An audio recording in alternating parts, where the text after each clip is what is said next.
নমস্কার জানিয়ে শুরু করেছি আজকের ব্লগটি।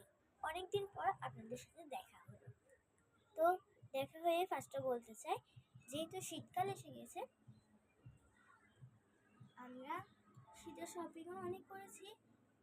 আর এখন যেহেতু ডিসেম্বর, অনেক জায়গায় বেড়াতে যাব, তার কারণে আপনাদের কাছে বেশি বেশি ভিডিও যেতে পারে। আর কেন এতদিন আমি ভিডিও বানাইনি, এই কথা শুনে বুঝতে পেরে গেছেন যে পরীক্ষা। আর এতদিন ধরে পরীক্ষা ছিল 3 তারিখ পর্যন্ত। 3 তারিখে আমার পরীক্ষা শেষ হয়ে গিয়েছে। আর এতদিন পরীক্ষার আগে আমি ব্লগ বানাতে পারতাম না। কেন বানাইনি শুনুন তাহলে। পড়ালেখার অনেক চাপ ছিল, তাই আমি ব্লগ বানাতে পারিনি। তো এখন মাঝে মধ্যে সময় পেলে আমি আপনাদের সাথে ব্লগ বানাতেই পারি।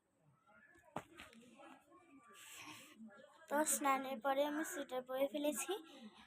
আর এই ভিডিওটার মানে হলো, আমি এতদিন কেন ব্লগ বানাতে পারিনি, তার কারণে আমি এই শর্ট ভিডিওটি বানিয়েছি। চোরের উৎপাতের জন্য আমার সাইকেলটি এখন ভিতরে রেখে ফেলেছে, তো এখানেই রাখছি। আর বেশি বড় না করে শর্ট ভিডিওটিকে, তাই সবাইকে নমস্কার।